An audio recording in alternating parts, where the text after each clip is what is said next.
Hey everyone, Hannah Johnson here, Living Benefits. What are they and what should I look out for? That's what I'll be going over in the next video. I started HLJ Growth because I saw huge gaps with financial education as well as protection around finances for business owners and entrepreneurs. And I figured there had to be something out there. So I went searching. And along the way, I found all these tools that we're not taught about in our first jobs where we're offered 401ks. We're not taught about them in schools or in colleges. Really, we have to do our own searching in order to find these tools. And this is where I said, you know what? Not everyone has the time to go searching for these tools. So why don't I give them to the public? And if they want help implementing them, that's where they can come to me. And that's how HLJ Growth was formed. I sit down with people, strategize with them about their money, what they're making, where they want to go, how they want to save it, what are the tax implications of tools that we're using to save for our futures, and really strategizing versus just giving somebody our money and throwing it in the market and hoping and praying it works out. A lot of times we're building a bridge for someone's current situation to where they want to go in the future. You have to really start early sometimes, strategizing and planning that bridge instead of coming to the point where the bridge needs to be there and wondering where it is. So that's where we're doing a lot of financial education and planning for individuals and their businesses. We all know about traditional life insurance. Life insurance is someone gets a policy on themselves or a loved one. That person passes away and then they get that big chunk of money to use for whatever they need to use it for. Pay off the house, income for a while, maybe the final expenses. That's what life insurance was typically designed for. Now, with our day and age, I'm sure we have all experienced a loved one or a close friend who has had heart attack, stroke, cancer, maybe ALS, maybe they've just suffered a traumatic injury and it took them out of work and they had to go into maybe fit therapy to learn how to walk again. Maybe they had to learn how to feed themselves again, or even just change their clothes and bathe themselves again. That financial devastation to a family can have long-lasting impacts for a very long time. Now, there are policies out there that I want to talk to you today called living benefits. These living benefits policies can save the family's finances if one of those negative events happen in their lifetime. So let's take a look and see what living benefits can look like. Now, you're probably even wondering, what in the world are living benefits? Living benefits is a type of policy where you can actually access huge chunks of cash in the event of a major sickness or injury. Less than 1% of Americans know that living benefits even exist. So this is kind of the situation where a living benefits policy would really be helpful. Say we have our income above our expenses, and we're going through life just fine until all of a sudden we hit a major sickness or an injury. Typically, when we go through a major sickness or injury, we're in therapies or surgeries, we're healing, we're doing whatever means of healing our bodies that we need to do, and we aren't able to always work. So if we're not able to work, our income goes down and our expenses go up. And it's where those two lines cross is where people start draining their investments, incurring huge amount of debt, usually on credit cards, filing bankruptcy, and losing their assets. That's what I call building your financial fortress on a sandy foundation, where we're saving for retirement. We have maybe crypto accounts, stocks and bonds, maybe extra real estate property.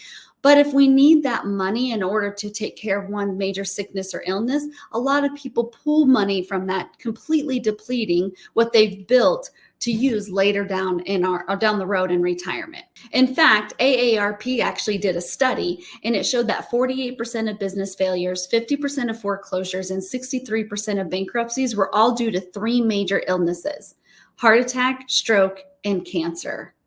It's a devastation across the United States. And a lot of people think, oh, well, health insurance will pay for all that. In the study, they found that 80% of the people that suffered a heart attack, stroke, or cancer, they all had health insurance. But what does health insurance go to pay for? It goes to pay doctors, some medical equipment, some pharmaceuticals, some hospital visits. But who's paying the copays? Who's paying the deductibles? Who's paying the mortgage while you're healing and you're not working? Who's paying the car loan, the electric bill, the water bill? All those other bills are bills that are continually coming whether you're working or not. So that's where living benefits can be the solution. So let's say I have $1 million policy and I suffer a critical illness. A critical illness is something like heart attack, stroke, cancer, organ transplant, blindness, loss of a limb. There's a whole long list of about 16 or 17 different triggers. Now, if I were to suffer one of those things, I could access up to 75% of that $1 million. That's $750,000, all tax-free, direct deposited into my bank account. And because it's direct deposited into my bank account, I get to use it for whatever I need to use it for. I can use it for treatments. I can use it for copays and deductibles. I can pay my mortgage or my rent with it. I can keep my utilities going. Or as a business owner, I can hire extra staff to keep my business going for me so that I have a business to come back to once I'm better and able to work. Now, the second trigger is called terminal. So terminal is if I go to the doctor and he or she says, get your affairs in order, you have less than 24 months to live.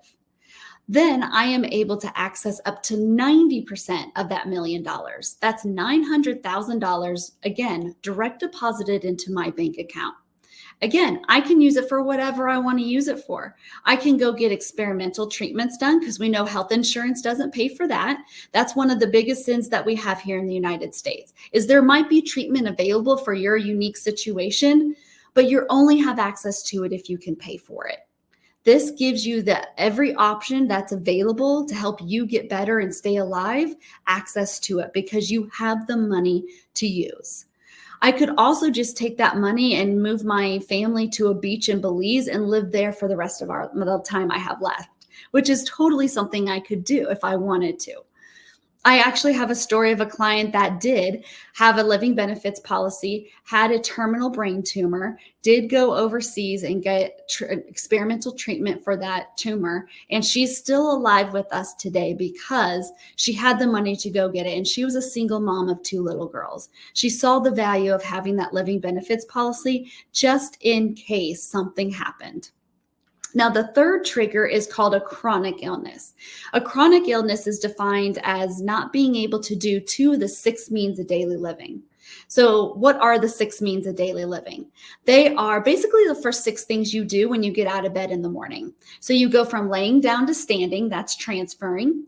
You walk to the bathroom. You're able to hold your bowel movements until you get to the bathroom. That's called incontinency. Then you're able to shower, bathe yourself, dress yourself, and then you typically go to the kitchen to get some food. So you're able to feed yourself. Those are the 6 means of daily living. If you can't do 2 of those, you're considered chronically ill. Typically in a chronically ill situation, you have to either go into a facility that can help you do all those things on a regular basis, or you have to hire someone to come into your home to help you do those things. Now, either way, you can choose whichever one you want to do. However, on a living benefits policy, you will be able to pay for those services with the 2% that they give you monthly. Now, this is different than the other 2, critical and terminal. Okay, this one is monthly. It's not a huge lump sum. And they wanted to do that monthly because a lot of people recover 100% from the chronic situations. Our medical advances in our world today are fantastic and they're only getting better. So the fact that we're able to have prosthetic legs and arms and figure out different ways with a little bit of training on how to do those 6 means of daily living on a regular basis by ourselves is phenomenal. So with the chronic illness, we're able to turn that one on and off as we need to preserve that $1 million in case something else happens. So that is what I consider laying a solid foundation of living benefits in place underneath your financial fortress that you're building so that if something happens, you don't have to tap into your 401k or your savings account or sell off real estate property to pay for a major sickness or injury. Let the living benefits policy pay for that so that when you live, you can have a long, healthy, and fun retirement that you planned on. If any of this made sense, you have any questions, or you would like to just explore some options, feel free to go to hljgrowth.com and schedule a time for us to have a conversation, or scan this QR code and take this free financial assessment to see if you're really ready for retirement.